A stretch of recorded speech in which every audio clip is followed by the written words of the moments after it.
Yes. Okay. Yeah. Good morning, Judge Dolahanty. From sunny Florida, as we're sitting here with ice around the city. All right. So for those of you who aren't aware, today is Galentine's Day, a day to celebrate female friendship. But what you might not know about Galentine's Day is where it originated.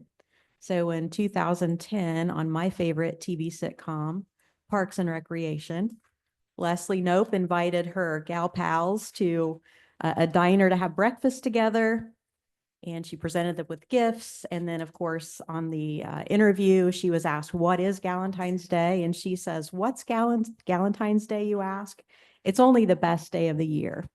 Every February 13th, my lady friends and I leave our husbands and our boyfriends at home, and we just come and kick it breakfast style.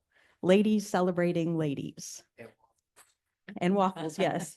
And if you're looking for gift ideas, she presented her gal pals gift bags containing bouquets of hand crocheted flower pens, mosaic portraits of each friend made from crushed bottles of their favorite diet soda, and 5,000 word essays on why they're all so awesome. So there you go. My favorite TV sitcom, Parks and Rec. As you introduce yourselves, I'd like to know, what is your favorite TV sitcom? And I'll start over here. Wow. Judge King, kick it off. I don't really watch sitcoms. I guess maybe an old school Cosby Show, maybe. All right. That would probably been. Yeah, probably nothing since then, really. I don't really watch sitcoms, so I'll go with the Cosby Show. All right. Wow. I have to admit, I'm kind of like Judge King. I don't watch a lot of TV. I'm a nerd. So sitcom, geez, nothing I'm thinking of is funny right now. I'm gonna go with Star Trek. Sorry, I'm a Trekkie. Is that funny? It is at times. Mine is easy, the Golden Girls. Absolutely. I don't care what I'm doing, they're on in the background. Are you a Rose or a Blanche or? Oh, my friends would tell you, guess.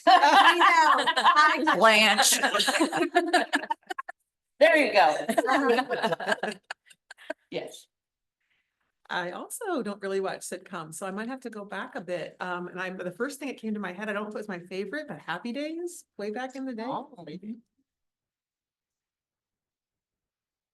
I hate picking favorites. I do watch some sitcoms, so I'll just say what's recently been scrolling, so I can go to sleep, is AP Bio. I don't know if anybody's seen that. Yeah.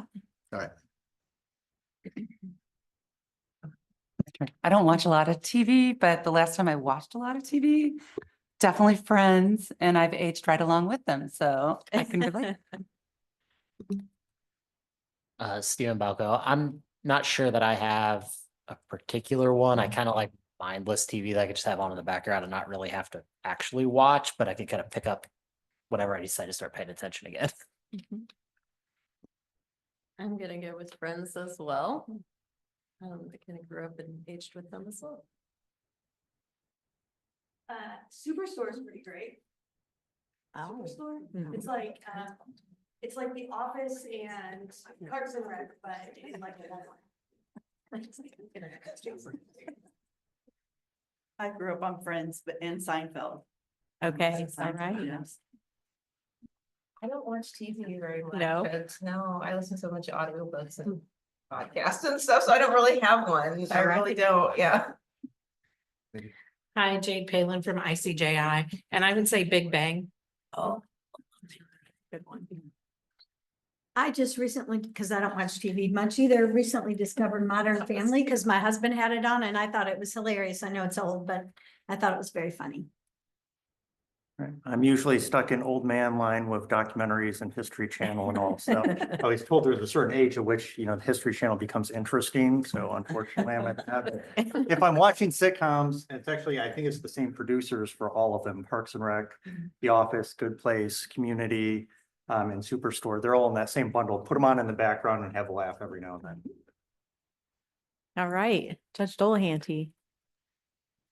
Can you hear me all right? Yes. Excellent. Yeah, I'll throw out Will and Grace. Oh, do we have any other online presence? No? Okay. All right, well then we will move right along to Commission on Improving the Status of Children update. Mark? All right, so plenty going on, especially on the legislative front. So I'll give kind of the update of where we're looking at there. And I'm actually be live streaming in the background some of the things that are still live happening because we're getting close to that halfway point of everything. Our big commission bill was House Bill 1098, and that encapsulated youth, family, and caregiver engagement activities under the commission. That one's moving along quite well. It's up for third readings today. So hopefully we see that one just sail right on through. Had a small appropriation on it that got pulled out. It'll be placed into the budget. So I'll be watching for when the budget drops on Monday to make sure it goes where it's supposed to go.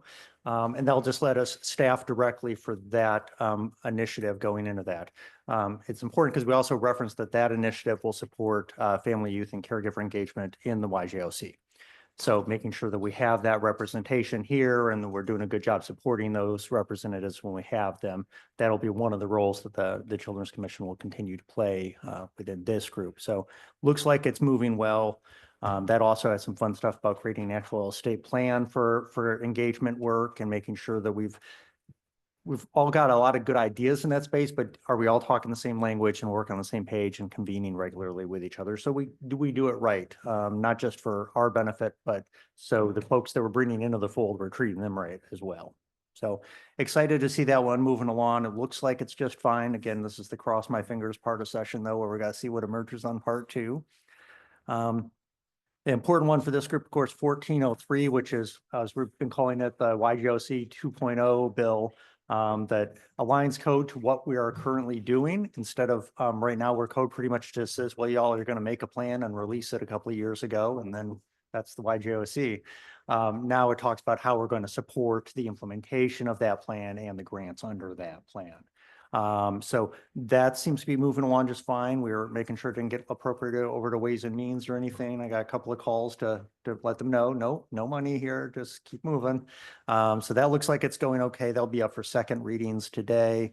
We're not anticipating any more amendments on that. Past what we discussed in here, where it was pretty much just making sure that we had the grants, we could have an adaptive plan making so that this group could say, hey, something's not working, let's do this instead. Or we're getting the wrong players going for these grants instead of who we really want. Can we make sure that we tweak the language as we go along and adapt on that? You know, we had a lot of conversation last time to say, let's make sure that we don't create yet another formula and hope it works, and then it doesn't work, and now we're stuck for another 2 years. Let's make sure we can do some work as we go. That language was all accepted very well. The legislature really likes the idea of not just for this group, but for a lot of groups that have tried to get funding out to the small and rural communities and frankly, not done as well as they had hoped to do so, that we're committed to saying, let's figure out how to do it the right way and hopefully get that discussion resolved once and for all, right? It's optimistic, but I think we can get there. The only other thing that was added in committee is they took out the word pilot from the grant programs because that was getting flagged that it's a short-term project. Basically saying we're just getting some stuff off the ground and then out we go. Last time I checked, that's exactly what our communities that we're working with don't want to have happen is let's build it up and then out we go. Guys, figure out how to support this all on your own by next year.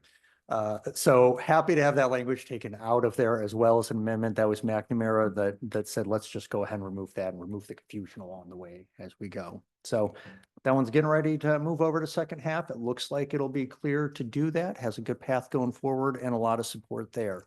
The one thing that wasn't asked for is any additional funding this cycle, simply because there is a good amount still left within the pots. I think, you know, we're well over 90% and most of them available. So I'm not a big fan of asking for money when we've got money left to spend. So we'll see where that goes, or if they decide, well, maybe when we hit critical mass, things are going to go nuts and there'll be a need for a lot more funding. So, but we'll cross that bridge when we get there on that end of things, but otherwise moving along quite well there. So that's the good news stuff that we have. Also, we've talked a little bit about chronic absenteeism and truancy as that being one of the primary ones where community alternatives and diversion comes into play. And a lot of courts are saying, please do something to avoid all these cases getting to me all the time. So a couple of bill sets working on cleaning up the definitions of that. looking at alternatives that the schools can put in place and also creating a new mechanism to say, can we have the prosecuting attorneys be able to participate in before filing an affidavit, some meetings with the family, with the schools to say, let's find some options to prevent this from going to the next stage. It's a may provision and not a shall, but it's a nice option, I suppose, to have available there. Next part of that discussion is going to be like, that's great to have those meetings. Do we have the programs we need in our local communities to divert them to? So again, that'll be a big responsibility of this group here, saying, let's make sure we have the right things to play catch when we're saying we don't want it to go into the court system. So those bills are both moving along. There'll be some combining as they move forward, but better data collection, better definitions, and better mechanisms to say, let's give it time to find some solutions before it gets further into the justice system. So good stuff there. On the bad news front, it looks like the bill for creating a family recovery court fund is not probably moving the session. There's always room for a Hail Mary, but it got committed to over to Ways and Means kind of at the late end of things. There's no fiscal in it. It just creates a fund where the family recovery court dollars can go where they're then non-reverting. So trying to just create a home for that and a place where other grants, donations, et cetera, can go into that. It looks like a non-mover for this session. And really even the non-reverting part was almost irrelevant because we usually spend what's in there and more towards those courts and they're expanding them. Good news is, since it's not one with a fiscal component, I think it can come back next year in a non-budget year just fine. And hopefully we can get it done and get that moving along. So conversation started this year, finish it up next year. And when time comes to ask for more money in the next budget cycle, hopefully we have it in play. So not one verse there, but is what it is. The other bill that we're just watching progress on, 1605, which has lots and lots of provisions about time to permanency and seeing what we can do there. So that one's still kind of going through the meat grinder. So judges are weighing in and trying to figure out, we're all on the same page with, yeah, time to permanency, let's do better. But let's not do it through maybe a lot of mandates that seem like easy work, but create a lot of burdens at the local court level. So I think that one's still got some working out to do there as well. I would point out the bill on family recovery courts and the discussion on family recovery courts. That's a great example of some of those cases that could, without family recovery courts, go on for a very long time. And family recovery courts, by wrapping around additional services and supports, can shrink that and still get the same end result, or hopefully a better end result along the way. So I don't think those discussions have been wed very closely yet, but I would recommend that as a talking point going forward and saying, here's a great mechanism for getting the right result and getting it a lot of times much quicker by having the right supports at the right time instead of waiting for a case to go on for 4 or 5 years. So those are the big ones. I'm always happy to answer any questions or do some digging and research on other bills you're watching. I can say we're almost to the half the bills going dead, actually about 2/3 of the bills going dead point. So hopefully it's one where, the ones that we're a little apprehensive about can get shelved for another time and worked out a little bit further. And the good ones keep on moving. So right now it looks like we have maybe one casualty so far, but a lot of good working stuff moving along that I think can support the YJOC in the long term. Questions for Mark?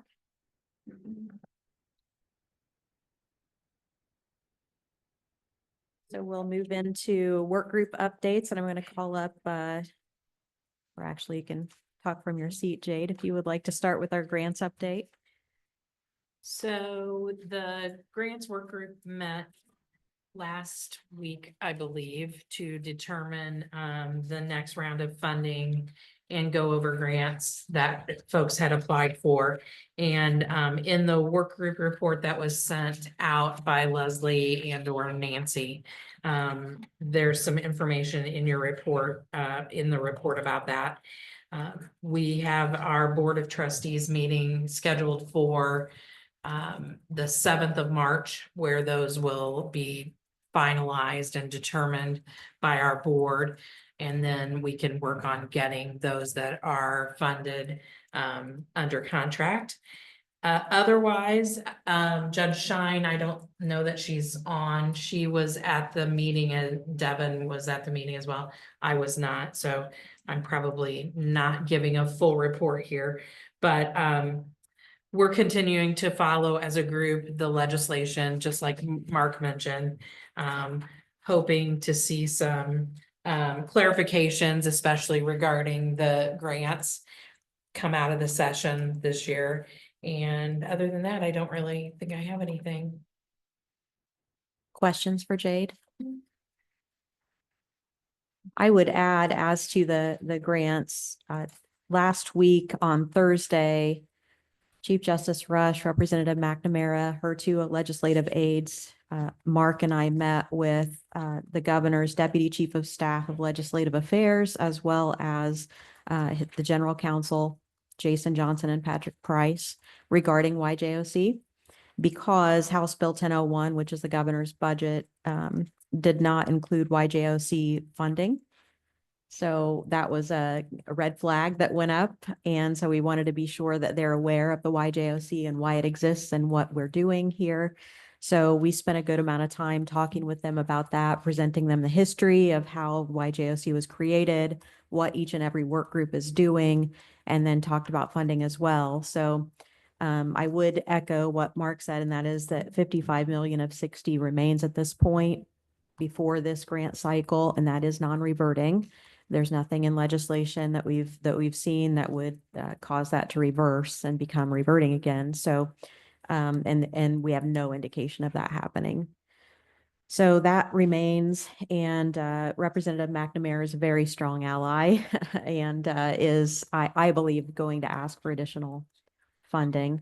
The governor's folks have asked for updates on our grant cycles as they happen. So we've provided, thanks to Ellen at Criminal Justice Institute, a summary of each grant cycle so far, how many applications, how much money was requested, how much money was awarded for each quarter, and then as well as how much has been requested this quarter, with a note that we will know more about that after the CJI board meets. So we are keeping them up to date and will continue to do that. ICJI has kindly agreed to update that summary for us each quarter so that we can watch what's happening with our dollars. We also asked for replacement of executive branch members on our work groups and full YJOC, and they indicated that they'll get replacements, which is also a good sign that they're in support of the work that we're doing here at YJOC. So Deputy General Counsel Steve Carter will be working with us to name new members for those vacancies.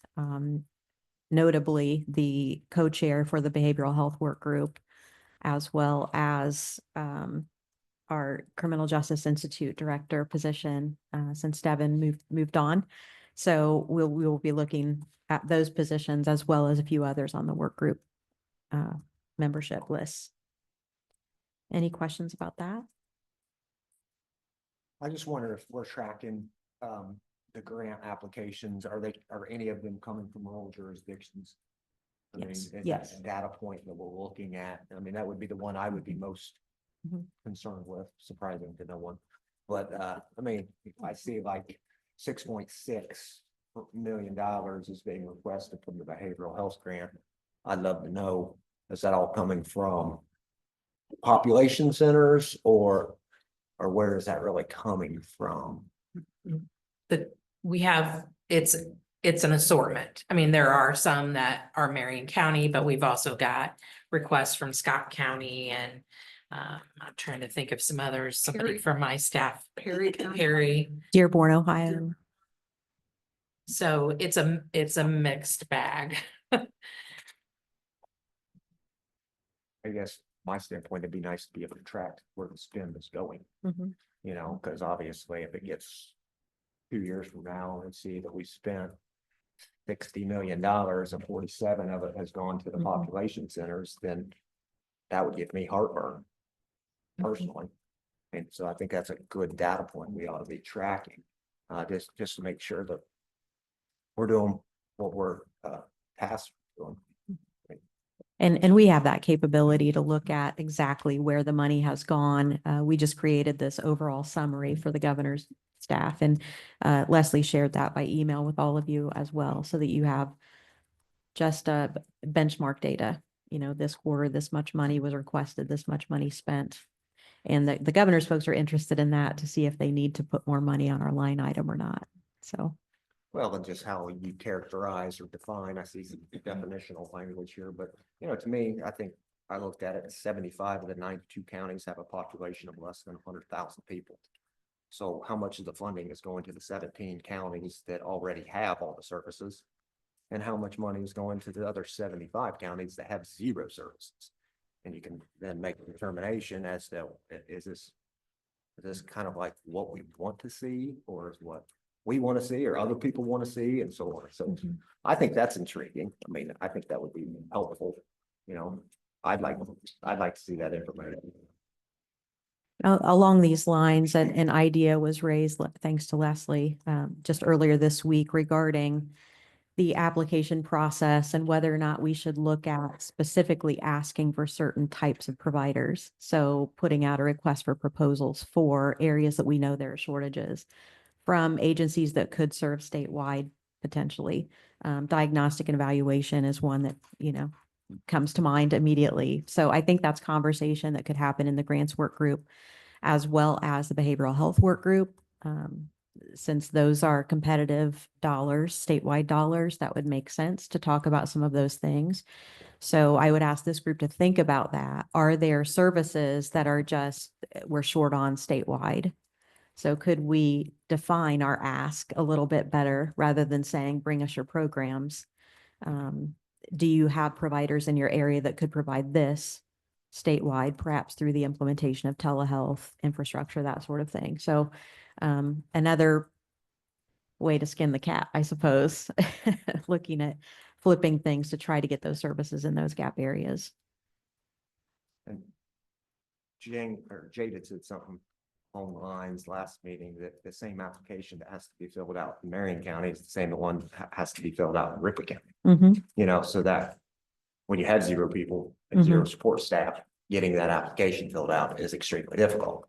When you have, you know, a larger infrastructure, then you can do so. Sure. You know, and I think that could be at least part of the problem, because at least from most of the folks that I talk to, they're like, oh, who am I going to have to do that?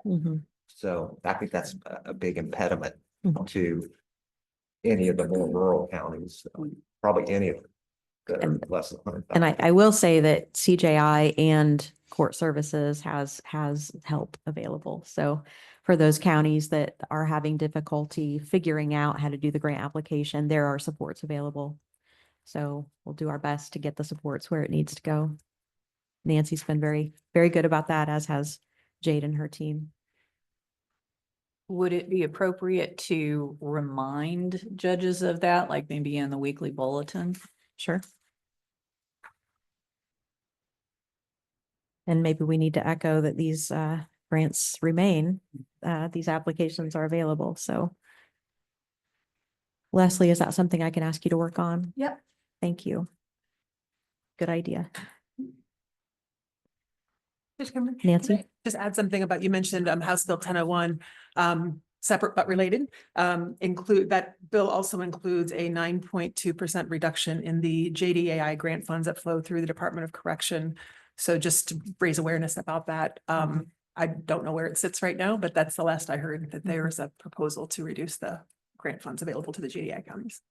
And I did raise that in our meeting with the governor's folks, and Representative McNamara quickly said yes, and we want that back too. So she's very much in support of our youth work.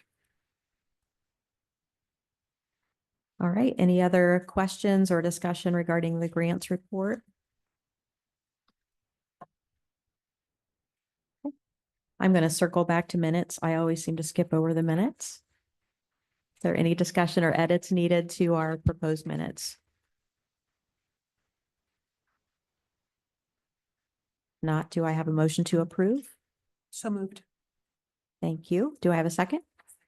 Thank you. Any further discussion? All in favor say aye. Aye. Opposed, nay.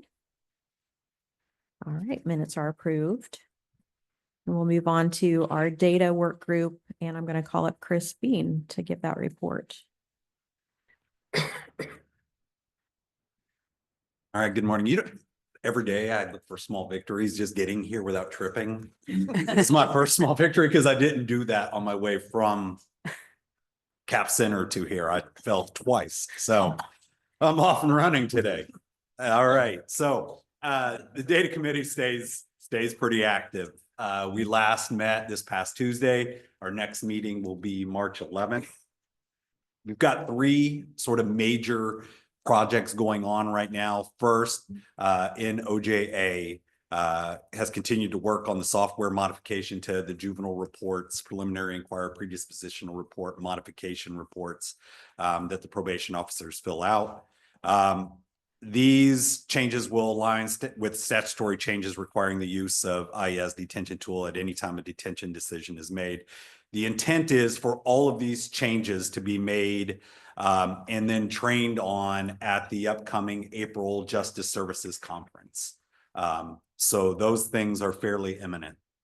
Second, the data evaluation project has begun. Some of you may know we've contracted with IUND or Dr. Alsma's team to do the data evaluation.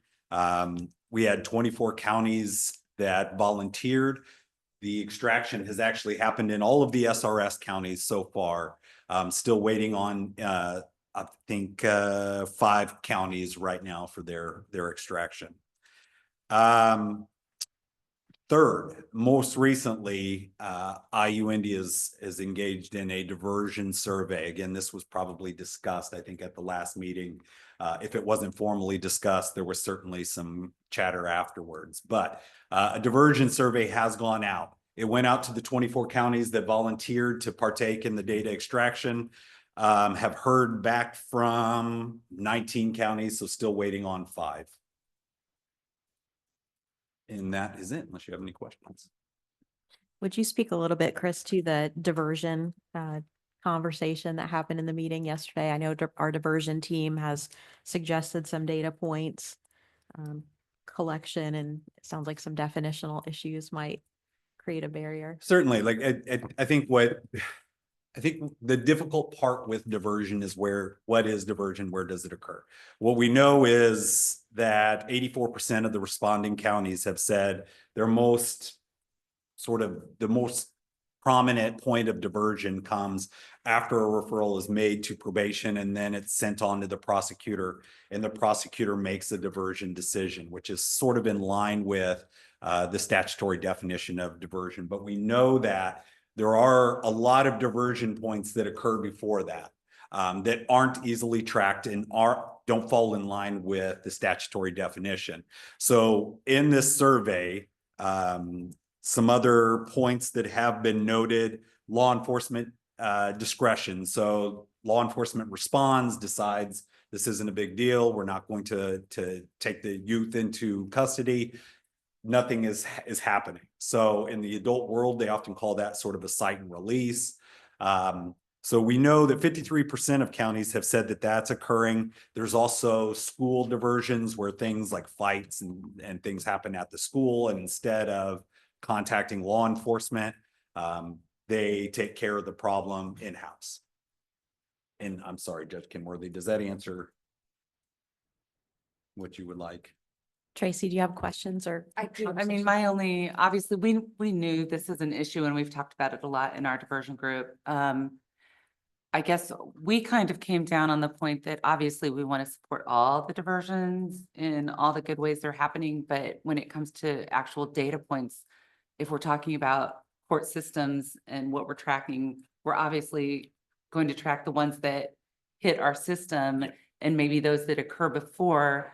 We're going to get that data point as fewer referrals, or, it's going to show up in other ways. So I guess we weren't as worried about if it's even possible to track that so much as just having a good definition of what we're tracking.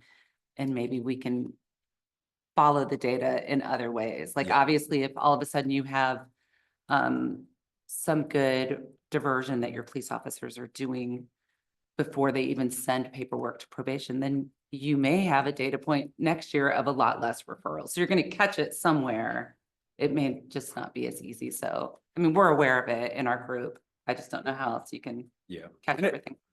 I think I wrote the diversion report for 2024, and I tried to outline that is to sort of highlight the fact that diversion, there's a statutory definition of it. However, there's all these other diversion points that come before that. And Nancy, you made a good point in the conversation as well regarding multidisciplinary team agreements and diversion. Yeah, so two things, in terms of whether or not a pre-arrest diversion actually qualifies. Sometimes I think there are agreements with the prosecutor's office that certain types of offenses, they don't even need to see. And so in terms of how the statute reads about, it's a decision by the prosecutor not to pursue. If there is an agreement locally that these types of referrals can be diverted and that has prosecutor input, that could potentially meet the statutory definition. But the other part of that was making sure that because Tracy, I absolutely appreciate your point, like we're going to get that in other ways, but making sure there's still an understanding of where the grant funds are going, because if the grant funds are going to support primarily pre-arrest, we wouldn't want it to ever be perceived that there's not data attached to where all this funding is going, if that makes sense. And we know that CJI is responsible for collecting data around those programs. So that's another way we could get that data without having to rely only on when young people hit the system. Any questions for Chris? Further discussion on these issues? All right, thank you, Chris. Yep. Next, we have screening and assessment. I believe Shannon will give that report. So we last met in September. Our November and January meetings we canceled because our recommendations were going through different boards to get approval. That was our juvenile report project that we had the subgroup on. Those were approved, so they do go into effect July 1st of 2025. And those coincide with our changes to that standard juvenile report that's in Quest and SRS, so that everybody gets the information. It's just kind of that cover sheet and everything. We wanted to make sure that prosecutors, probation judges, defense attorneys all have the same information. IOCS is also preparing a session for probation officers at the Justice Service Conference in April on all of those changes, so that probation officers can also be informed of all of that. We plan on our meeting in March, which is March 15th, to go back over all of our other recommendations kind of that we had that we wanted to work on and put in place ongoing priorities, come up with an action plan and prepare to bring that back in April to the big YJOC group for our future action steps. Questions for Shannon or about screening and assessment? All right, thank you, Shannon. Next up, we have Judge Dolahanty with the behavioral health update. All right, good morning again. We definitely hit a construction project for our work group. You might recall we had three main goals, helping counties figure out some way to navigate the world of diagnostic evaluations and psych assessments was one. We made pretty good progress on that, frankly, and the result, the work product, has been moved on to other groups to expand on it and implement it through training and distribution of the actual physical product. The second goal for the work group was to expand the use of telehealth for all kinds of mental health work, but specific to our group, diagnostic evaluations for juveniles as well. And then third was developing some way to better handle high acuity or high need youth. My understanding is that there is a group, Senator Kreider, I think was the name that Leslie had mentioned, that was developed and has taken on a good part of that third topic. However, that group's, I guess, whether or not they're still around and still active is a bit of a question mark, and so we may take that back on. But for now, we're assuming that group we can provide support to and help out wherever they might ask us to, but that maybe that third topic can better be handled by them, leaving us with working towards the telehealth component. So that preliminarily will be the focus of 2025 for our work group. Now, the construction roadblock that we ran into is obviously Cirilla decided to retire, God love her. And I think, you know, any of you that know me there in the room know that behavioral health topics is not where I grew up. I grew up on the bench. And so, you know, my contribution, I thought, was to help lend a judicial perspective to the work group. But when we're talking about behavioral health issues, that's a language I just don't know yet, but I've been working on. So getting somebody as a co-chair, and whoever it is, God bless them for raising their hand. You know, it's called a co-chair, but it's a 90-10 relationship. Cirilla would back me up on that. You know, whoever that is, that'll help us get things moving forward. In the meantime, though, we haven't just completely stopped doing anything. Leslie is there, I see, and I don't know if Mindy's there today, but they definitely have both kept us moving forward, at least keeping our eye on the prize, on how we're going to tackle things once we get going. So we haven't had a work group meeting this year yet, Judge, but we'll get that done as soon as we figure out what our group's going to look like. We lost not just Cirilla, but we lost a couple of our big hitters as well. Dr. Dwenger and some other people stepped aside, and they punched above their weight class for us every meeting. So getting them replaced is going to be a big help for us as well. And there were 3 members that I sent on to the governor's folks that need replacement. So the Medicaid member, Cirilla, and your Dr. Dwenger from DOC. So those are the 3 notable vacancies in behavioral health. So there's some rebuilding to do. And in the meantime, we have added Brittany Kelly from court services, and Leslie or Mark, can you help me with her official title?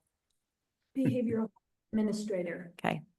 Behavioral health administrator. So she's been added to the court services team to help trial judges navigate this realm that we're in now, that we weren't trained for in law school to speak the language of behavioral health. So she's there to help us at this level as well as the trial judges across the state. So we thought at least in the short term, we'll get some help onto that committee and some expertise in the room. And she's got a JD and a is it MA? Master's in, yeah.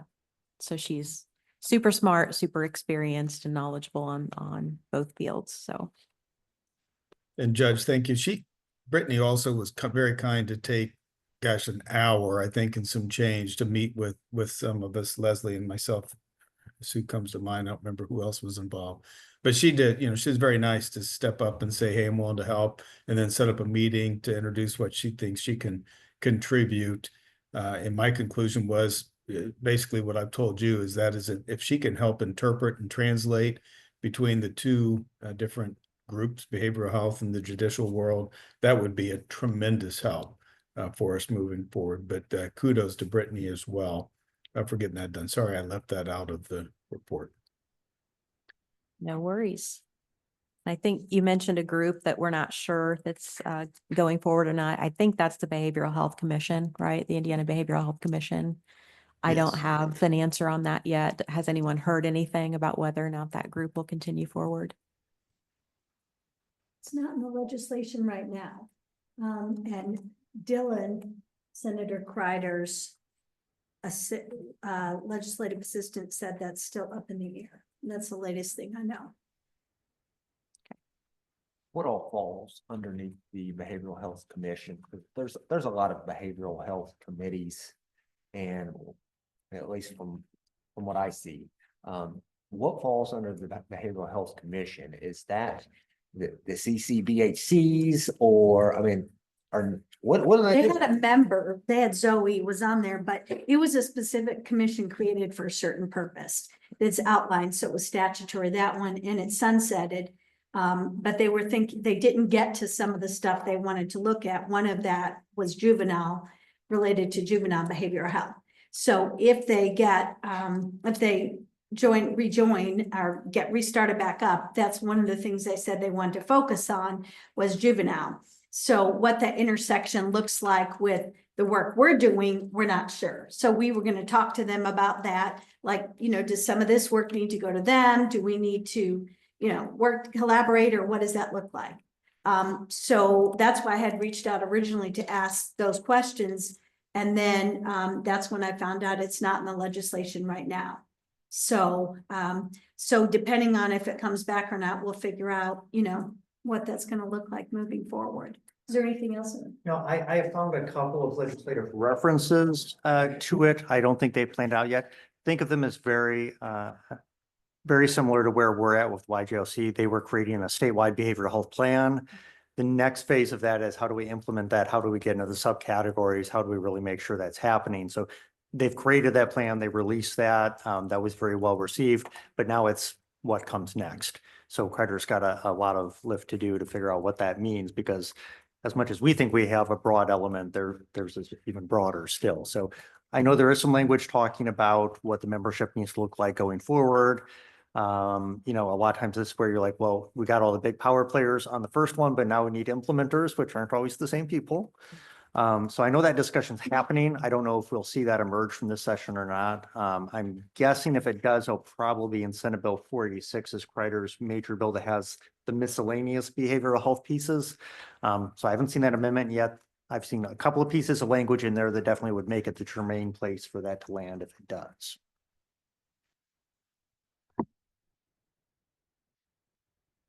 Judge Dolahanty, anything further?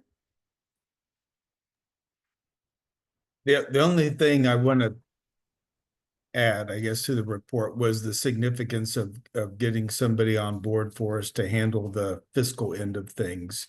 And the name of the person that was our Medicaid expert escapes me right now. But we talk in great measure about these wonderful projects and how we think this could work in courts and work for probation and work for detention centers. But without somebody paying for it, we're really at a loss. A diagnostic evaluation by video might sound like a great idea, but if there's no funding mechanism behind it, then we're for naught. So getting that person on board and being able to have them advise us how the state's going to help out in that regard, it will be huge for us too. That was I the think that's FSA it. Medicaid, Keena Baumer. Does that sound right? Keena, yeah, it was Keena, right. Always came to the table with good reports for us, every meeting. Any other questions regarding behavioral health? Nancy? I appreciate that the work is going to be focusing on telehealth. I learned something in our grants work group meeting I did not know, but the representative from DCS indicated that the DCS contracted services, they don't pay for telehealth for any of their contracted services, and that was news to me. So that may be something that you all want to focus on, if that's a primary payer of services for young people in the justice system. Figuring out, I'm sure there's a reason, but figuring out the why and maybe that could be a way to improve telehealth services for the young people who are already in the system. Yeah, thanks, Nancy. It's a work group. I mean, there's a lot of work to be done in the group. It's not an implementation group by any stretch at this point. And we do have a good DCS rep, or at least we have had in the past, good DCS representation there. So those types of questions can be shuttled to them. Hopefully that person would raise their hand and say, well, now you're talking about this like we're going to be paying for that, and that's not accurate. So hopefully we'll have that part of it meshed out too. Thank you, Nancy, for that. Any other discussion regarding behavioral health? All right, next up, diversion, Tracy. I have a really short report. There's not a lot to, it's not a lot of progress being made at the beginning of the year. We had to cancel our January meeting for various reasons, the legislature and other things that got in the way, but we are still moving forward with our diversion directory.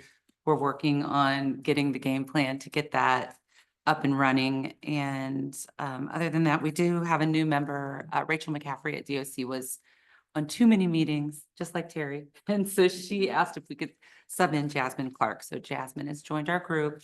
And we will be having a meeting next month where we will be looking at what the directory is going to look like. We kind of are getting it mocked up. So other than that, not a lot to report from our group right now.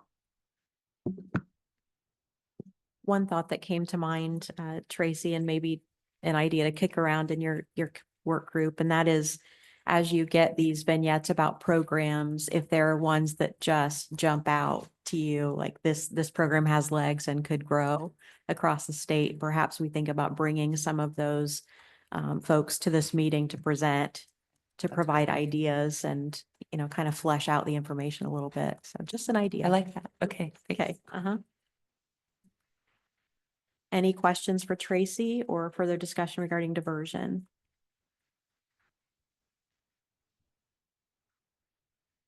All right, next up, transitional services. Which of the dream team will be presenting today? I think this is going to be a co-presentation, All but I'll go right. ahead and get started. So we had our last meeting in January. Next meeting is set up for March 6th because the transitional work group did make the decision to start meeting every other month instead of monthly. As I mentioned in our last meeting, our state agency collaboration subgroup has put together this amazing Teams channel. Members of our work group are participating in this Teams channel, and that is to staff complex cases for kids who are getting ready to leave the Division of Youth Services. So we're still working on putting together and getting approval from the Department of Corrections attorneys regarding confidentiality agreements. I think we've got the case presentation form has been drafted and approved to just kind of give people guidance as to how to efficiently and succinctly present their case. That's always a key in these types of meetings. So I think we're feeling pretty good about the progress that we have made in that regard. Our best practice sub-work group is still working on drafting a best practices digest.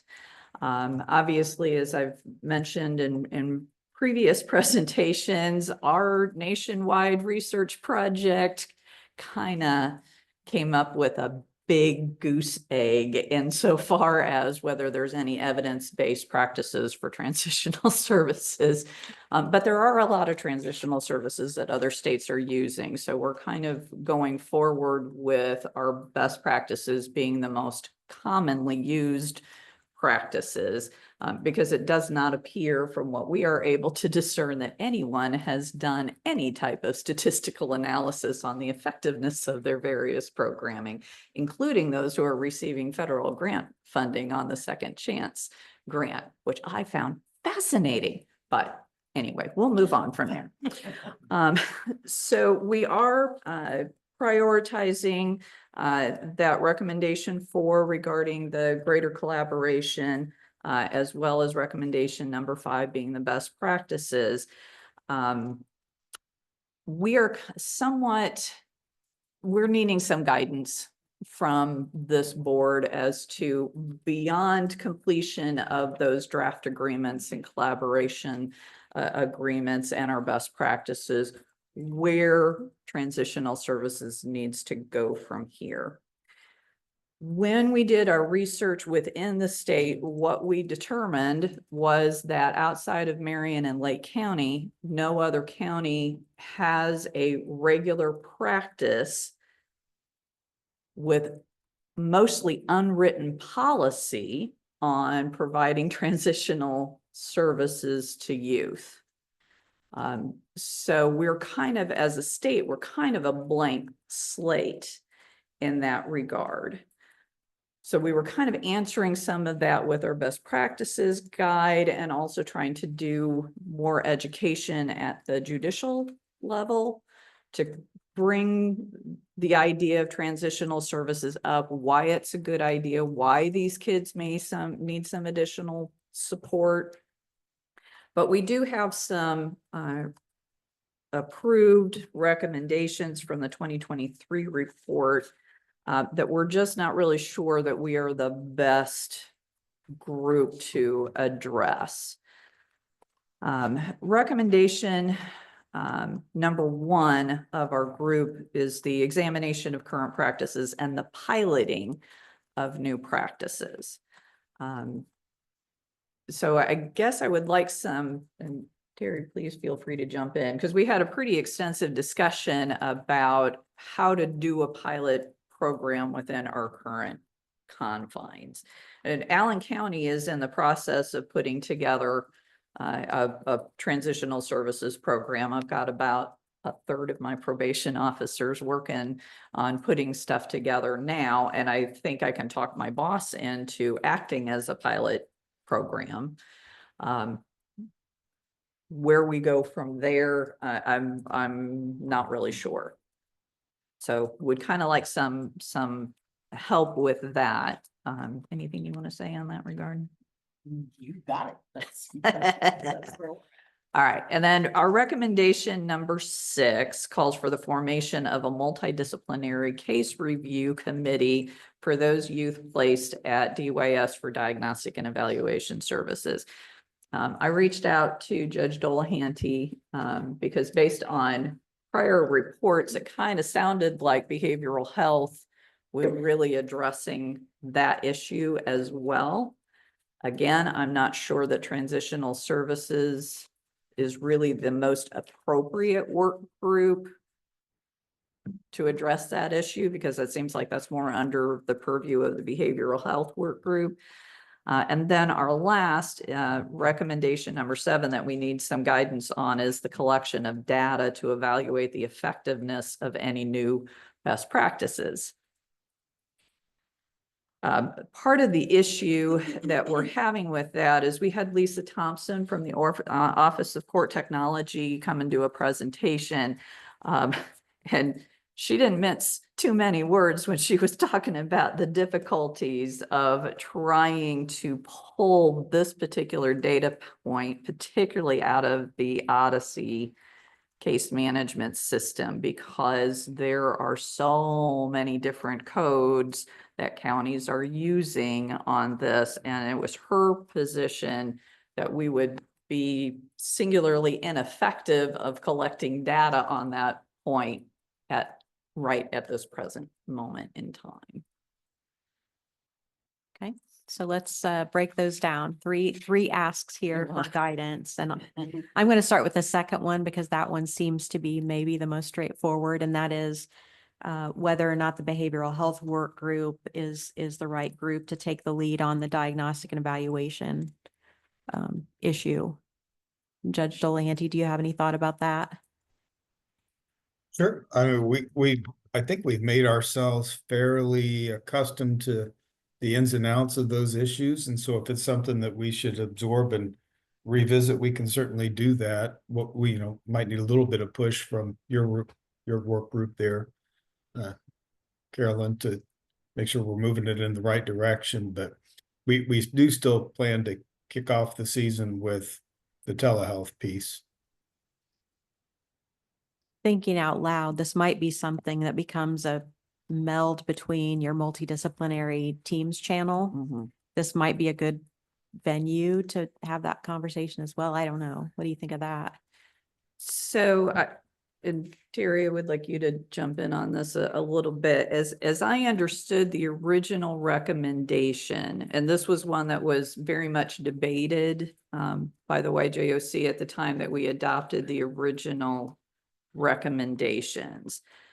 It was my understanding that part of this recommendation was this case review committee was to review why counties we're sending Mhm. unadjudicated youth to the DOC for diagnostic and evaluation. And I think to a certain extent, we all kind of know the answer to that question. It's because they don't have any available resources, or there's a misunderstanding about what the DNE actually is from the Department of Corrections.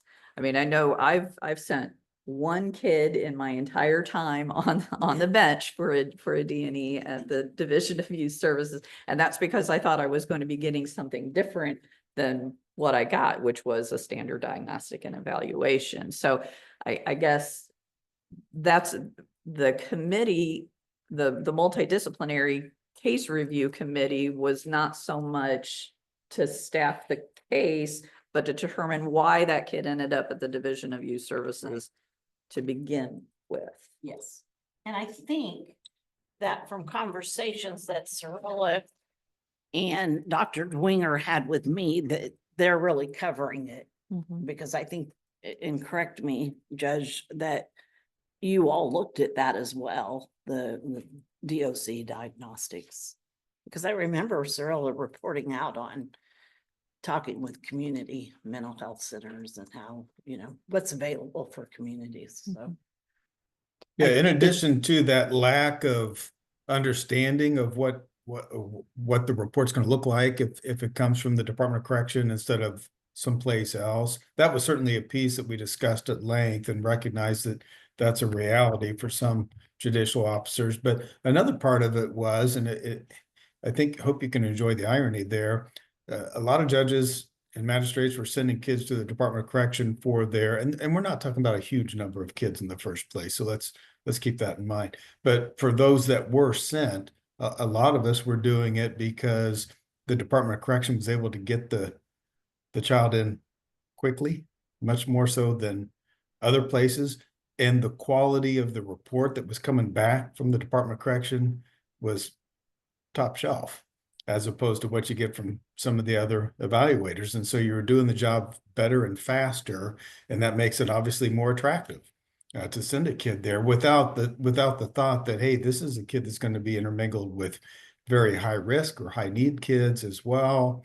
Is this really where you want to send this kid for a diagnostic? I think there was some idea that maybe judges and magistrates don't realize that the child isn't just sent there, has a quick meeting with the evaluator, maybe 2 meetings, and then goes back to the detention facility or wherever it was they came from in the first place. Instead, the child goes there, stays for a period of several days for the evaluation process, and then moves back to wherever it was they came from. So it's just an awareness issue, if nothing else. And that's why we really hope to build the training up during the upcoming new judicial officer training, and then again in June with the overall judicial officer training.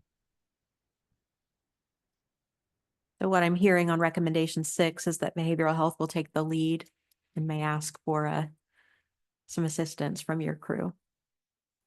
Yes.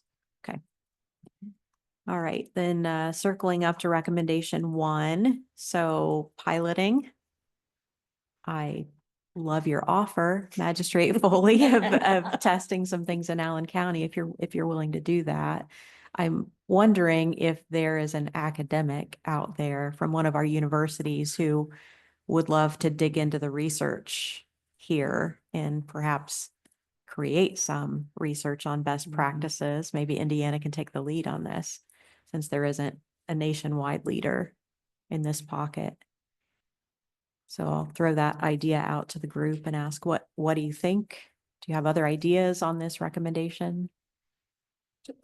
May I just, Nancy? that is actually my recollection of the conversation when the recommendations of the work group were presented. There was lots of discussion about that, and I believe that was part of it, that potentially counties that reinstate jurisdiction, counties that don't, counties that, those kinds of things, to start looking at what is happening and doing some research, some true research on what that is, and then maybe making some recommendations. That's exactly what the conversation is as far as my recollection.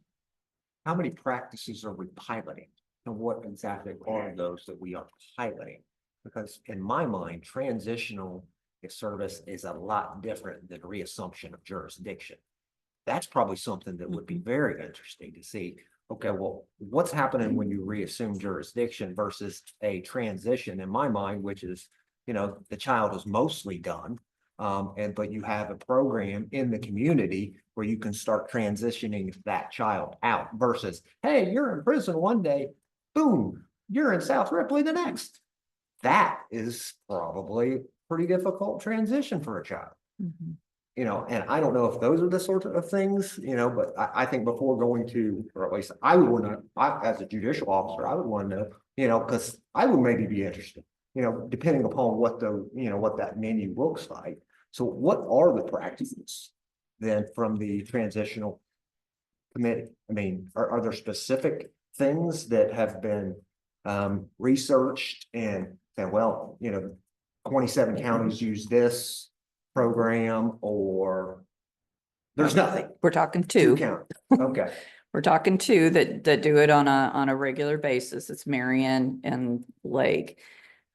Lake County does not reinstate jurisdiction over anyone who is 18 or close to 18 at the time of their release from the Division of Youth Services.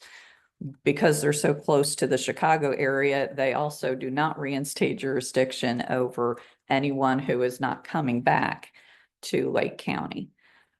When they reinstate jurisdiction, my understanding from Kevin Elkins, who's the probation officer from Lake County on our work group committee, they are in essence getting placed back under probation supervision with regular services, depending on what the level of offense is and what the IAS is showing insofar as their risk and needs upon release from the Division of Youth Service. And Judge Broadwell, I don't know if you can talk about what happens. I would have to talk to Chief Curl about it. So my understanding in Marion County is that they are only reassuming jurisdiction over certain levels of offenses, so not over every kid that's coming out of the Division of Youth Service. And that is also, they're not transitioning into like another facility. They are coming back to the county, same as in Lake. But I think Marion County is actually holding a hearing ahead of time. I don't know. Marion County does the CPT programming. And typically they just let us know prior, actually, when we get the order, normally placing youth with us, we will know they're coming back. Sometimes that changes at the end, but so I don't know. That sounds accurate from when I was there. Like, yeah, it's been 5 years, but yeah. Sounds like how. So we have no real practices then that anybody's using. No. Okay. Nope. There's another model, Shelby County, they're through their community corrections, they do not reinstate jurisdiction, but their juvenile community corrections has contact with a young person throughout, and also when they return. So I'm intrigued by that, because I don't know how they do that without reinstating jurisdiction, but it seems to be very successful there from what I've heard. It's very anecdotal. They're not a JDI county, so I don't have a ton of contact with them, but I was super intrigued with how they do that. Can And you say that again, Nancy? What do they do? so there's I don't know if it's done by court order, but there's a contact with their juvenile community corrections throughout the young person's stay. And when they come back, if there's no court order, they just do it because maybe they think they're under, or maybe they have maintained a relationship. I'm not really sure. But their community corrections works with the young person upon return. Are they in contact with the family too, while we get that DSC? I believe so, yes. Yeah, which is, in terms of models, Judge King, I think that reinstating jurisdiction is one, not reinstating jurisdiction is another. Engaging the community in reintegrating the young person is one that has always been top of my mind about how we could do this. There is no designated funding if they're not under the jurisdiction of the court, but yet there are places across the country that do that. that don't have court involvement, but there's teams in their communities who reintegrate the young people when they're in a long-term stay at what would be an equivalent of our DOC. Just a thought, maybe they're doing that because as the law is written, it's kind of murky that it says, well, you don't really lose jurisdiction until the child reaches the age of 21.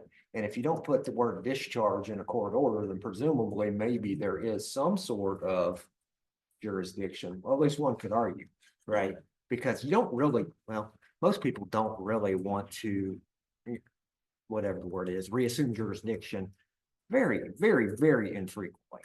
I think, I mean, most judicial officers, just for a panoply of reasons, quite frankly, many of which is the kid's going to end up getting DOC probably for some for some small level infraction type issue, because guess what? He's already been DOC.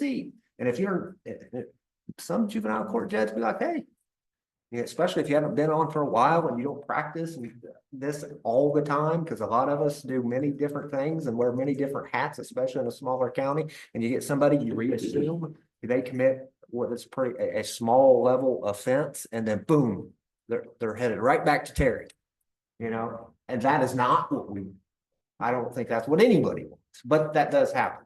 So, you know, going back to my main question is, you know, what does this look like? Is it reassumption of jurisdiction and transitioning? I think is two different things. As far as the statute, I mean, there's a new statute out in whatever 1359 that basically included the word transition, which would suggest that it's something that we don't already have. Well, we already had reassumption of jurisdiction. So then I think they kind of wanted us to look into that and see if there was a mechanism to transition children. You know, maybe they score low on the reentry tool, you know, and then Terry's stuck in a spot where she's like, I think this child could probably go home. But, and I assume this sort of thing happens, you know, and right, where that child should be transitioned, you know, theoretically. And maybe that happens because due to a practice manual that is provided to all the courts, maybe to all the courts, or maybe there's juvenile reentry courts, you know, what that specialize in the reentry of juveniles and have a very sophisticated juvenile officer, you know, that's actually judicial officer assessing the matter. Or maybe it falls within the bailiwick of the Department of Corrections. You know, there has a judicial officer that's, you know, aligned somewhat with them, but as on an administrative side. I don't know. I mean, there seems like there's a lot of different issues there, and we're not really getting to, at least from what I'm hearing, we're not really getting to what we would like to, what would maybe change the game. So The wording, and you're right, because I don't think the wording under 1359 says that DOC, DYS may provide transitional services to youth as they exit us, right? We've always done that. The only way that we can do that is to put kids on parole. So the only way that I can pay for services for kids is if they are connected to parole for us. If we're going to send somebody out, and we're going to discharge them, we make a lot of recommendations to their family. So we're going to set up mental health appointments, and we're going to say, here's these options, because we have transition staff in our facilities that say, you know, here's what can happen in your community. The majority of people do not do that. Our parents do not accept. They will tell us they'll take care of it on their own. And if they're discharged, we don't know, you know, if they've done that or not. But so it's similar. And I think that the initial conversation, you know, when we first started this, was that you had a lot of people that talked about, which I understand, because I don't like it either, to be real honest with you, that you have to have a connection. So parole's ours, probation's yours, or that kids and families are not going to voluntarily go to counseling, or they're not going to go, you know, mom's not going to say, we need family case management, let's get somebody in here. So that really is how it started initially, was that conversation. Because then you're back to, Nancy's comment is how do you get somebody to work with kids and families who leave DOC voluntarily, so to speak? Shelby County could be on something there then. I mean, really, they could be, 'cause, I mean, there could be a letter basically that the court will reassume jurisdiction if you don't take these steps to, keep the child headed in the right direction. We want to get the child out of the judicial system and out of the justice system. But DOC has made 3 specific recommendations. Please follow up on them, or I'll have no choice but to reassume jurisdiction. Please be advised that I only lose or reassume. It gets tricky, I think, because you have that 21 language and then you have reassumption of jurisdiction. And I don't know. I would think that's probably how Shelby's doing there, isn't it? Honestly, that sounds kind of smart, maybe. Can we talk a little bit about the idea of getting some research done on this, right? Because I do think that that was what the ask was of the transitional services group. And I do think if you give this to an evaluator or a researcher, it's a matter of determining what are the outcomes that we're measuring against. It becomes more logistical. Is the ask for us to find a researcher who is currently in this space who would like to research it, or basically how do we fund having a research study created? So I'm not sure we're to funding yet. Even thinking about how you build a puzzle, you've got to have all the pieces on the table. And so for me, best practice guide, we don't know what those best practices are. So maybe we're starting with a practices guide. So right. So we need to know what practices are out there currently, and then we work on defining what's working and what's not working.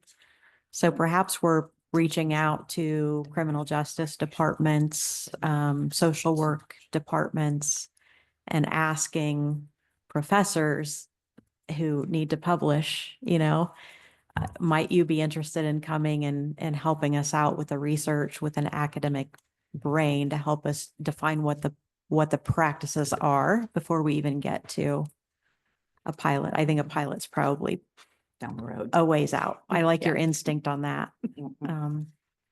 I Kia? would just offer, if we are going down this road of researching and really getting to best practice, that we don't leave the folks impacted off the table of Yeah. that research. Mhm. I'm on the other side of young people coming out of DOC, the families and those kind of things. And Terry, you're absolutely right. If it's voluntary, there is, the lack of engagement. But there's a lot of barriers, for these Yes. families to engage. And I think if we're looking at best practices, we got to understand what those barriers are. For me, transitional services should start at the order of the young person getting ordered in there and follow that person throughout the time. There's so many times that families are not even having contact with the young person while they're detained. They're not learning the same skills that these families are. And we have to address that, because what are we really doing with putting them, when they're released, they're going right back to the same situations. This is partnerships that need to be made with community organizations, probation, courts alike. This is not a singular system fix. This needs to be looked at holistically. 100% agree, Kia. And would point out that on the Chin side of things, you have a parental participation plan that's ongoing for parents the whole time a child is placed in residential or foster care. And parents are expected to do things as well as the child receiving services. And so it's always been a question in my mind, why aren't we using that? It exists on the delinquency side, but we're just not using it. And so I wonder if there are jurisdictions out there, Indiana or otherwise, that are actually doing something like that. Integrated services for the family, wrapping services around, making those connections and warm handoffs for family, as well as juvenile while a juvenile is outside the home. I think part of it is sometimes there's a hostility with the parents that are involved on the delinquency side as opposed to the Chin side, because some of the kids get involved in the delinquency side from the onset because their parents won't pick them up after they get detained. I think a lot of times with the Chin's parents, you have parents that want to work through those programs so that they can get out. And with the delinquency side, you're gonna have to draw parents in to help the kids, and I think that's part of it. I mean, I think you're at a rough place with some of the parents with the delinquency side, because some of the parents are taking a break from their kids because they don't know what to do with. Yeah. That's true. It's- They're extremely verbal about that. Yeah, I mean, I'm Some- not, some they're parents not want coming to back get the kids here. out. I don't want them anymore. Right. So, yeah, it is an everyday battle. So looking to the two of you, does that answer your question a little bit? You know, maybe reverse. Well, I think it does from the standpoint of maybe de-emphasizing in our recommendation, de-emphasizing the need to start piloting these, but perhaps shifting the focus to attempting to entice some researcher to take a look at our data. And I think we can probably take that on if the rest of this board is willing to allow us to pivot on that particular recommendation. Any other input on that? I think too, one of the conversations before was about the recommendation of juvenile court maintaining jurisdiction throughout a placement in DOC. And I think that there was a part of the research that could be, first of all, that's not even possible right now according to Indiana statute, but what would that look like? And are there places that do that in a way that do produce good outcomes? Just. Okay. Could I add one more thing? Yes, I Joel. know we've gotten pretty deep on this. I would love to know more about the dual status kids that are designated dual status, because once they leave the DOC, parents are unwilling or unable to take them back into their home. And because of DCS connection, if there is a DCS connection and it's not just, parole, I think that could be a good target area to be able to look into what we're doing, because we'll have a connection with them. So just a thought on that. Great point, Joel.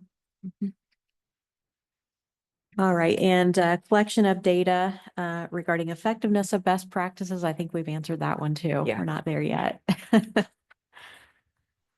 All right, thank you all very much. Yes. Judge, All can right. you make time for 2 more cents on that? Sure can. Thank you. Kia's spot on with her observation there about the transition needs to start at the moment of placement. That can't be understated. Did I say that right? You know what I mean? That's very important. The smaller counties, like Judge King's pointed out, a big chunk of the state is medium or small county.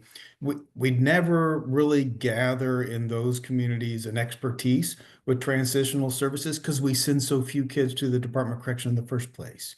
So if you're placing 1 or possibly 2 children a year at the Department of Correction, and some of them are aging out or close to aging out, some of them are from different jurisdictions, not coming back to your home community, you can see the set of kids that you're working with is very small. And so to develop any kind of expertise with what those transitional services look like going from the community level out is very difficult. That's why I think a big part of the conversation a couple of years ago with the entire committee was maybe it's something that should be centralized, and so that the services are present at the central level and we can push them out to the communities on an as needed basis instead of having the communities try to build up their own individual practices. So that's part of it. I do feel the need to circle back to Judge King's comment too about the replacement of kids at the Department of Correction when they come out and commit a minor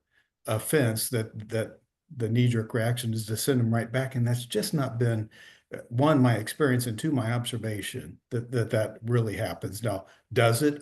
I imagine it probably does, right? Because just about everything is possible.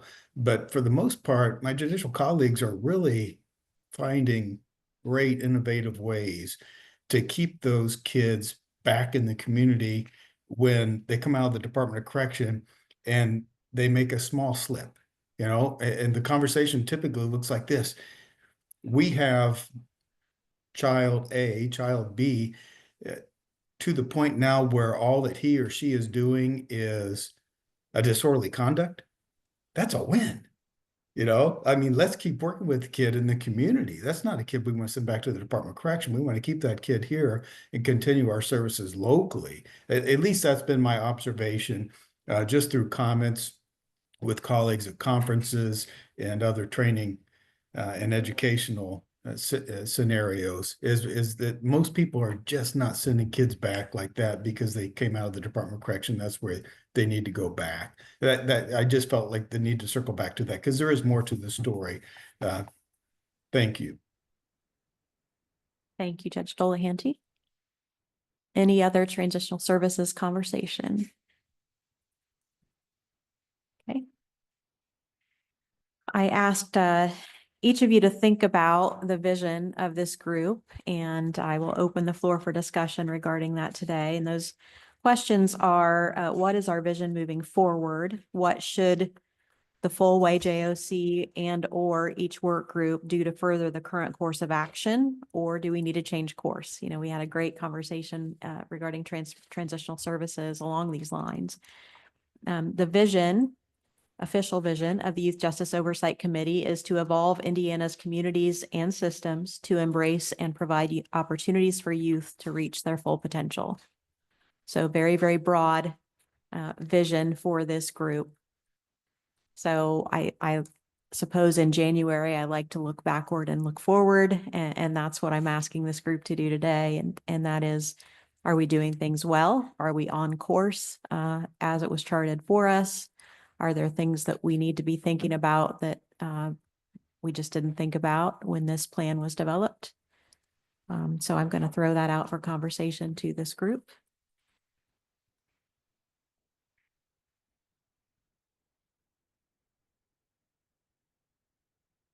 We don't have any takers. I'll just go around. Nancy, thank you.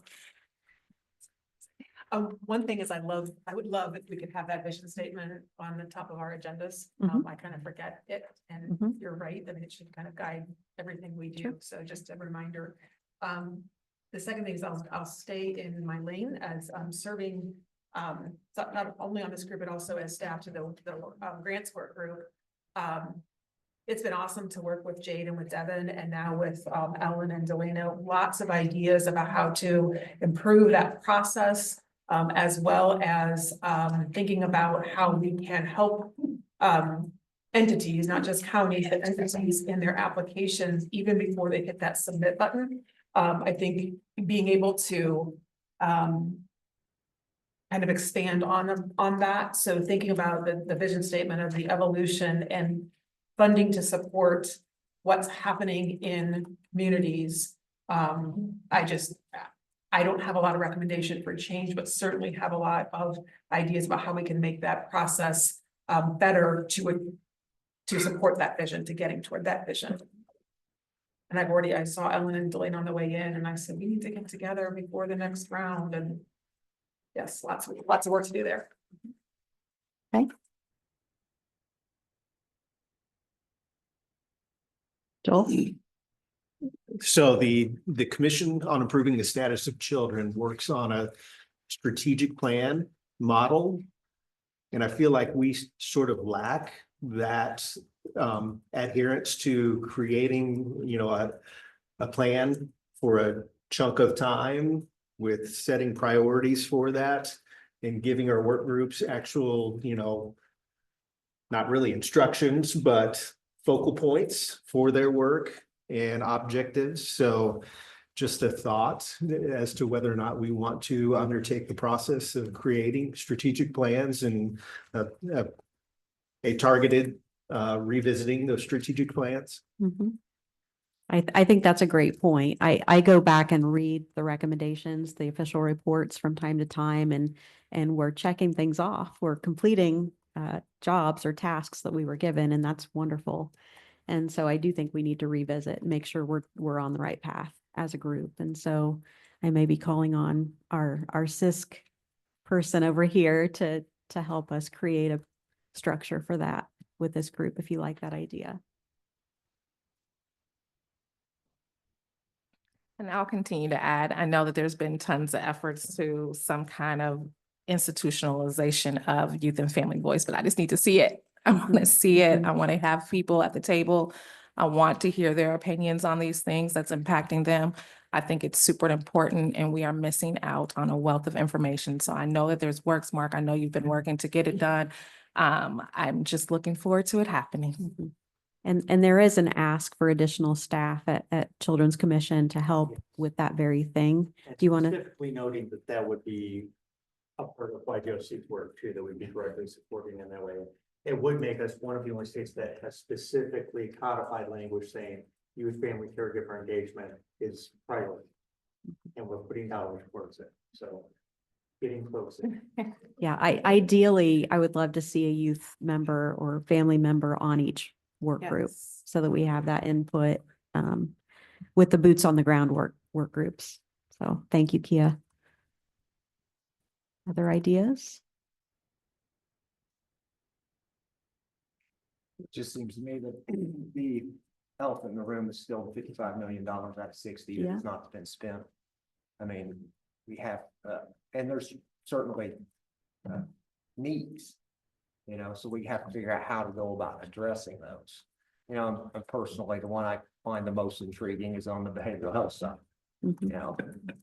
And it seems like there's a lack of collaboration from my standpoint. When I see all these state level entities, I mean, I think we've got a commission, we've got this board, it's got a subcommittee on behavioral health. And Court Services has a behavioral health committee.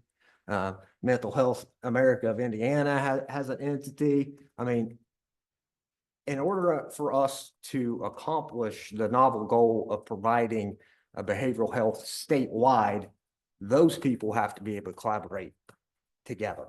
I mean, and I don't know exactly, I don't know what the answer is, but that is the solution. At least from my perspective, I'm just speaking personally. This is my observations, and then I see like the Indiana's the Indiana Plan for Behavioral Health from June of 2023, it had two specific goals. One was the diagnostic assessments, which been worked on and spoke about in this room many, many times. But the more important one and the bigger one and the harder one and the one that really needs to be addressed is the second one. And it states, develop a statewide plan to address the provision of broader behavioral health services for youth in the juvenile justice system. First page. When's the last time that come up? I mean, it's not really being addressed. Now, I'm not in the know. There might be another complete entity that said, stand down, we've got this, we're going to take care of it, and we're going to drive all these nails, and it's going to be perfect, and you're going to love the end result. That might exist. If it doesn't exist, then I got to really wonder, what are we doing? I mean, that's the big thing. That's the thing that matters to the people in the middle of nowhere that have no services whatsoever. So how would you go about addressing that issue? And going back to the lack of collaboration, we have a behavioral health work group. Is there anybody on the behavioral health work group that also is on the grants committee? I'd have to look at that membership. That's a good question. Who is it? Mhm. Who? Yeah, you're right. Who is that? She's with DMHA. Okay. Well, that person, there needs to probably be someone that on the top of the mind that's kind of working on the collaboration from one committee to the other, it would seem to me. I mean, when you look at them, from inception, there doesn't seem to be a whole lot of collaboration. But that happened very quickly, but now it's 2 years later. And there's language in here that talks about, okay, well, as things go on, it's going to get better or whatever, and collaboration has to be a part of it. So, that's one thing as far as one committee, even within one subcommittee here, collaborating with the other subcommittee. And then we need to be collaborating with the Behavioral Health Committee, from IOCS at a minimum, it would seem to me. And I don't know, structurally wise, Brittany Kelly may be the answer to that. I was relieved to hear that today, because I'm thinking she's probably at the tip of the spear. Mhm. But that just seems to me to be missing.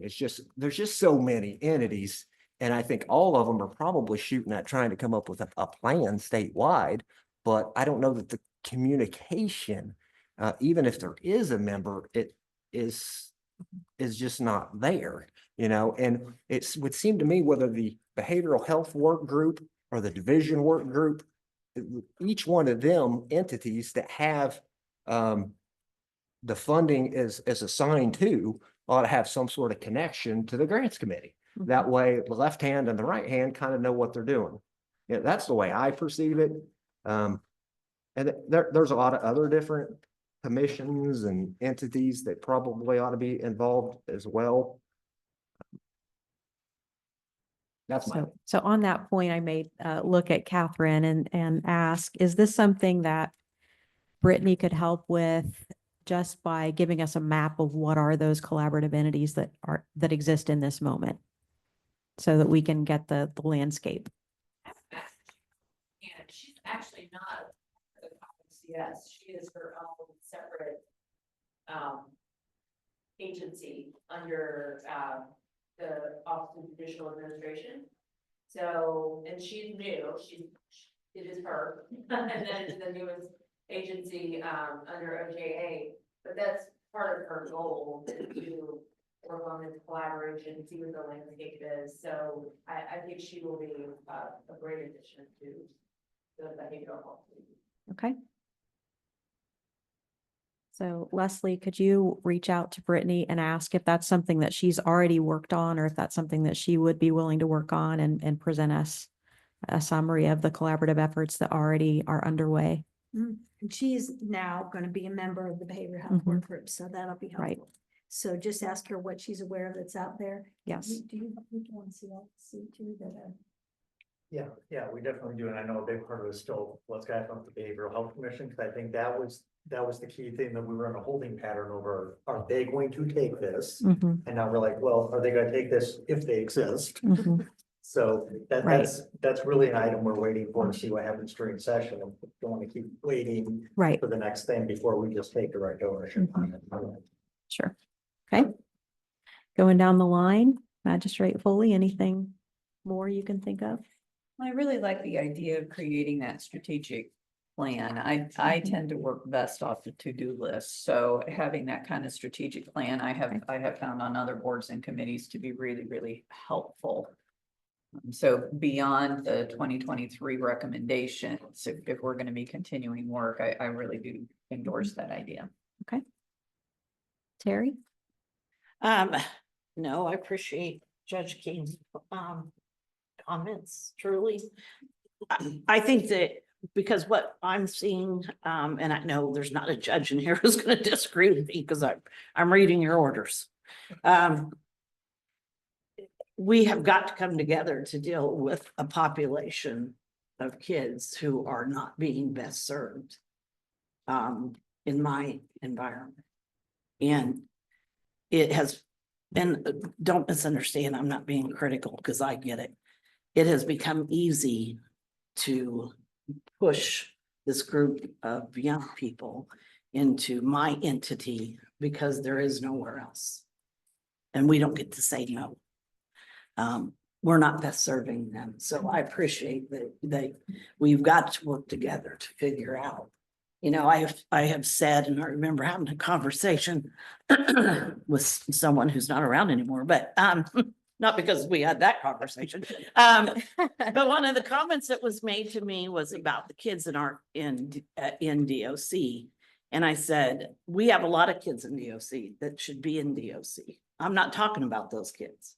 I'm talking about a group of kids that I have incarcerated in prison that have no business here because there's nowhere else to help counties. We have got to work better together. So thank you we just have to do better. I second Joel's motion for a strategic plan. Okay. So I think we have an official motion and second on the floor now. Do we have a further discussion on the motion and second? I just have a question to clarify when we're talking about strategic plans. So I know like when YJSC was created, a lot of those were defined statutorily. And then we had our groups and worked on those. how are we developing this? And yes, I would vote for yes, but I just want to know how it's going to work that we do that. Okay, so I think that will be a report that perhaps Mark and I work on between now and the next full YJOC meeting to figure out a pathway to do that. But the new legislative language will be implementation of the report recommendations. And a lot of these recommendations are very broadly worded. So I think we have a pathway available to us. It's just putting together the structure for that strategic plan to be created. So does that sound good, Mark? Yeah, I think the language we proposed is very broad. It's mostly about within our existing work groups, researching, identifying, making recommendations, providing external education. So all that is broad enough. I'm sure we can build a nice strategic plan outside of those segments. Mhm. All right, we have a motion and second. Any other discussion? Call for a vote. All in favor of YJOC creating a strategic plan to go forward, say aye. Hi. Opposed, nay. Good job, Joel. Okay. All right. Be in touch. No volunteer. Nancy Joe will be in charge of that. And I think Judge King's included too. All right, going down the line, anything further? Tracy? The only thing I'll add is all the frustration over behavioral health. Obviously, everyone feels, but what we find, and there are a lot of us on the different groups that are on the grants group and are looking at what's coming in and trying to give that money away. But there are some issues with just there are not providers. We can have the best plan on the planet. We can have the most comprehensive plan of any state, and there's no one to do it. So that is just something I don't know where we go to our universities, somebody to bring us these people, let them know there's a job if they get it done. I mean, that's a long-term issue because it's not, I mean, we could telehealth everything and have one provider, but we worry, is that provider any good? We don't know. I mean, that was one of the grants we looked at. I'm not going to get specific about what counties or groups, but it's hard to know because, as you said, there's also not a lot of data on is it working and what they're doing a good product. So we just have a lot of work to do. So we don't send you those kids, Terry. I know they're there. I would point out that I noticed on a few of the applications that they were asking for training dollars. So to train up their staff to be able to provide these evidence-based programs, and that would seem to me to be a really great use of these funds, particularly if it would then qualify that agency or that provider for state contracts going forward, getting them ready to be a long-term provider. So I thought that was a positive note that I noted on some of the applications this round. Judge Kenworthy, Mindy Pickett and I talked to Dr. Verdon at DYS, I think is where she is. And she was saying that part of the reason she thinks they are able to do such a good job is that they are very knowledgeable about the intersection between behavioral health, mental health services, and juvenile justice, and that maybe that is a challenge for providers and why we don't have as many that are involved in this work, because they don't have that expertise in the intersection of those two systems. And she was saying that, if DOC is on board with it, they're willing to provide that training and work with other providers and help them understand what options are out there and what they do and what's unique about the work they do. So I thought that was a nice offer. Leslie, can I add something to that? That's one of the issues we would run into trying to find good providers or get good reports, because in Indiana, I don't believe in the psychology space we have forensic psychology as a specialty at our universities. Other states do. It's just not one that's provided. So we lack those people. And I think that pushes people into going into the criminal justice space if they've specialized in that. And so we don't have that pathway either. So maybe that's why we have fewer people, and they've just got, since they're there, they've specialized in that.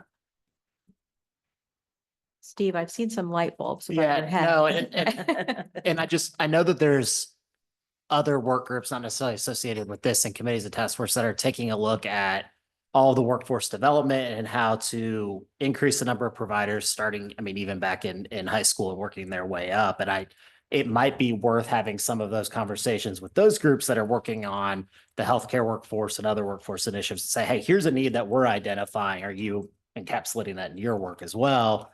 Might just be a different avenue to kickstart that conversation too. So that's kind of where I was going with that. If you're aware of certain providers, can you share that with us so we can Yes. put that on our landscape map? Yeah. Thank you. Catherine? Sort of related, IRCS has actually started an internal review, I guess, of all of the different entities that deal with children's issues.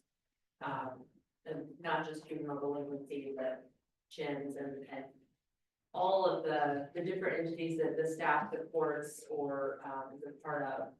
And what we want to look at is, are there ways that we can collaborate and communicate better between those groups, so that if this group is doing something that relates to something that another group is doing, maybe there's a way to not duplicate efforts, but work or streamline and collaboratively to reach that goal. So it's just today actually sent out the calendar invitation, so we're very early in the process, and I'm hopeful that it will bring some benefit to a number of the groups that we're working with.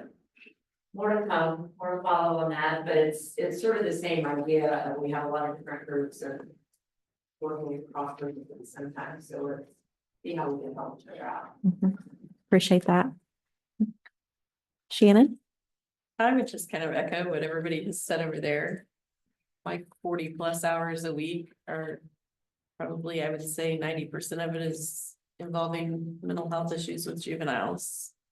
Just did my quarterly stats, and that's the age range that is the most. And what we run into responding to those houses is parents are frustrated, they don't know what to do, they don't have the services. Or we've already done this and this, anything we suggest isn't there. And then the age, I mean, nobody will take someone for a short-term stay under the age of 12. We found one place in our area that will. But I mean, I've responded on a 6-year-old with mental health issues, so definitely behavioral health is big. Thank you. Emily? I'll just say that I agree with some of our efforts to simplify and clarify our purposes, like putting a statement at the top of the form every day, like doing a strategic plan. I think these systems are so complex that we can very easily get caught in a circle of trying to help each other understand the depths of what we do every day. And if we stay in that place, we'll never get anything done. Yeah. Judge Graham? Did a wall. Judge Broadwell? I- Okay, Jade? Nothing. Leslie? Mark? Judge Dolahanty? You know, one of the things that Leslie and Mindy and I spoke about at length was from our work group's perspective, we don't really know what completion looks like.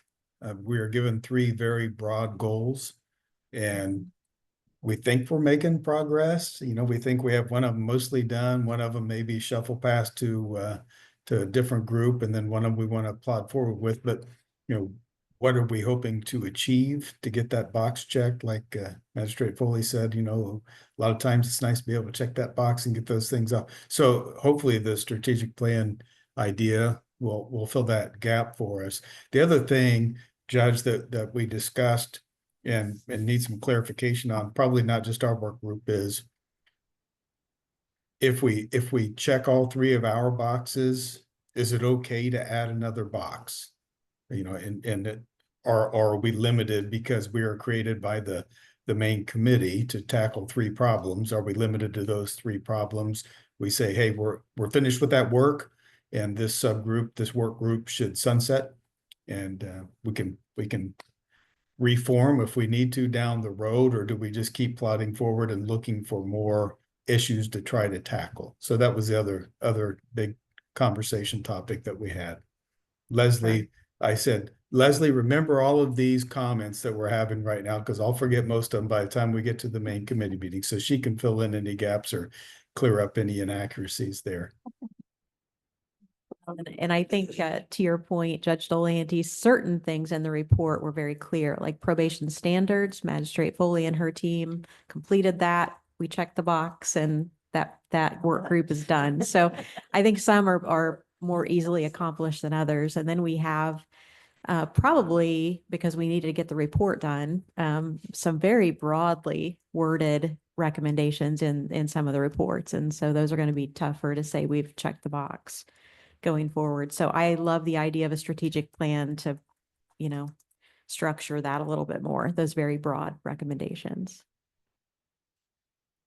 Any other discussion? Yes, Judge Graham. I had just working with the National Council of Juvenile and Family Court Judges and the way they do an organizational chart. We're talking about all these different groups and agencies that are doing it. Can we create some kind of organizational chart that's not just our entity, but how all the other entities intersect in some fashion? If we're doing a strategic plan, that work chart is sort of a hand in hand. We might be able to help with that. Okay, get started on that. That sounds like what you're doing. That would be great, Catherine. Thank you. Other ideas, questions, concerns, comments? Any news from your agencies you'd like to share? I'll share. We just got a new building in Vigo County.